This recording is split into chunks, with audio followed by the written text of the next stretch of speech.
It's been the topic of some debate among solar system scientists. But analysis of new data from NASA's Voyager 1 strongly suggests that the probe has left the ecosystem of the Sun and entered true interstellar space. Like all stars, the Sun blows a bubble of energetic particles outward, forming, in this case, a roughly spherical envelope of plasma. At some point, scientists expected that the count of solar-propelled particles per time period would drop, and they would see a spike in galactic plasma, indicating that the solar wind has been damped by the prevailing breeze of the stars beyond. That theoretical boundary, researchers call it the heliopause, has clearly now been crossed. In fact, the data indicate that Voyager 1, which was launched on September 5, 1977, became humanity's first interstellar probe on or about August 25th of 2012. A 36-year odyssey through the solar system across more than 11.25 billion miles.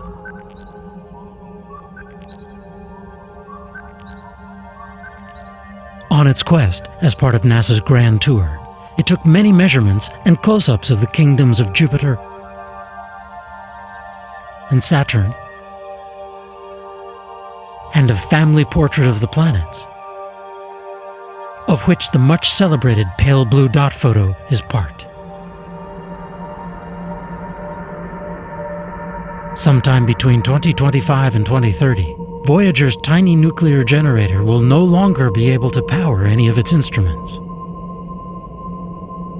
Should it ever be found by another intelligent species, it carries a gold-plated multimedia disc with photos of life on Earth,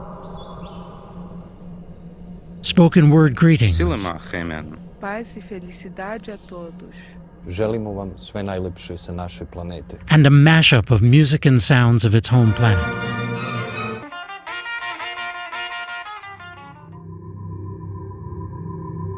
But the distance between stars is great, and the probe is not headed towards any of the Sun's nearest neighbors. So it's most likely that the next beings to lay eyes on Voyager will be our descendants. Those that left Earth themselves. A truly extraterrestrial species.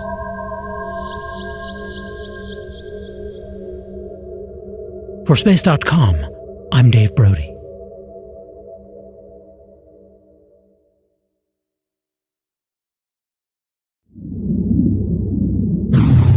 Space.com.